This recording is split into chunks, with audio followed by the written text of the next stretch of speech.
আজকে দোল পূর্ণিমায় স্পেশাল বানিয়েছিলাম নিরামিষ আলুর দম আর লুচি। সেই জন্য আমি কাশ্মীরি আলুর দম পুরো সম্পূর্ণ নিরামিষ রেসিপিটা আপনাদের সাথে শেয়ার করছি। আমি মিক্সিং জারের মধ্যে 1 ইঞ্চি আদা, গোটা একটা বড় টমেটো আর 3-4টে কাঁচা লঙ্কা পেস্ট করে নিলাম।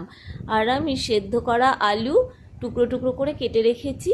কড়াইতে সর্ষের তেল গরম করে অল্প একটু হলুদ দিয়ে আলুগুলোকে আমি সামান্য একটু নুন আর হলুদ দিয়ে ভেজে নেব। আলুগুলোকে একটু ভেজে নিতে হবে। আলুগুলো ভাজা হয়ে গেলে আমি কড়া থেকে তুলে নেব। এরকম ভাজা হতে হবে। সব আলুগুলো আমি এক এক করে কড়া থেকে তুলে নিয়েছিলাম।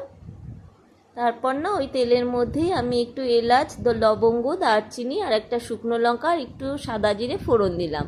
ফোড়নের গন্ধ বেরোলেই যে টমেটো, আদা আর কাঁচা লঙ্কার পেস্টটা আমি করে রেখেছিলাম সেটা এর মধ্যে দিয়ে দিলাম। এবার টমেটোর কাঁচা গন্ধ চলে গেলে এর মধ্যে একে একে গুঁড়ো মশলাগুলো দিয়ে দেবো। হলুদ গুঁড়ো, ধনের গুঁড়ো, জিরে গুঁড়ো, কাশ্মীরি লঙ্কার গুঁড়ো আর সামান্য একটু চিনি দিলাম টেস্টটা ব্যালেন্সের জন্য। আর একটু লঙ্কার গুঁড়োও দিয়েছিলাম। আপনারা যে যেমন ঝাল পছন্দ করবেন সেরকম দেবেন। তারপর মশলাটা এরকম ভালো করে কষে নেব। আর মিক্সিং জারের মধ্যে আমি একটু টক দই, পোস্ত আর কাজু কিশমিশ অল্প জল দিয়ে একটু পেস্ট করে রেখেছিলাম, সেটা এর মধ্যে দিয়ে দিলাম। দিয়ে সমস্ত মশলা একসাথে খুব ভালো করে কষে নেব। আপনারা কিন্তু এটা অবশ্যই বাড়িতে ট্রাই করবেন, খেতে অসম্ভব সুন্দর ভালো হয়েছিল। আর মিক্সিং জারটা ধুয়ে অল্প জল দিলাম গ্রেভির জন্য, আর স্বাদ মতো নুন দিলাম। তারপর ভেজে রাখা আলুগুলো এর মধ্যে দিয়ে ভালো করে মিশিয়ে আমি ঢাকা দিয়ে আঁচটা সিম করে 5 মিনিট রেখে দেব সমস্ত তেল মশলা আলুর মধ্যে ঢোকার জন্য। আর আলুটা তো 70% সেদ্ধ ছিল, আর বাকিটাও সেদ্ধ হয়ে যাবে।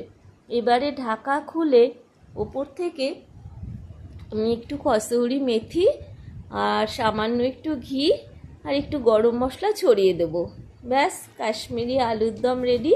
সম্পূর্ণ নিরামিষ কাশ্মীরি আলুর দম। আপনারা এটা রাইসের সাথেও খেতে পারবেন, কিন্তু আমি লুচি দিয়ে খেয়েছিলাম। ভিডিওটা ভালো লাগলে চ্যানেলটি সাবস্ক্রাইব করে নেবেন।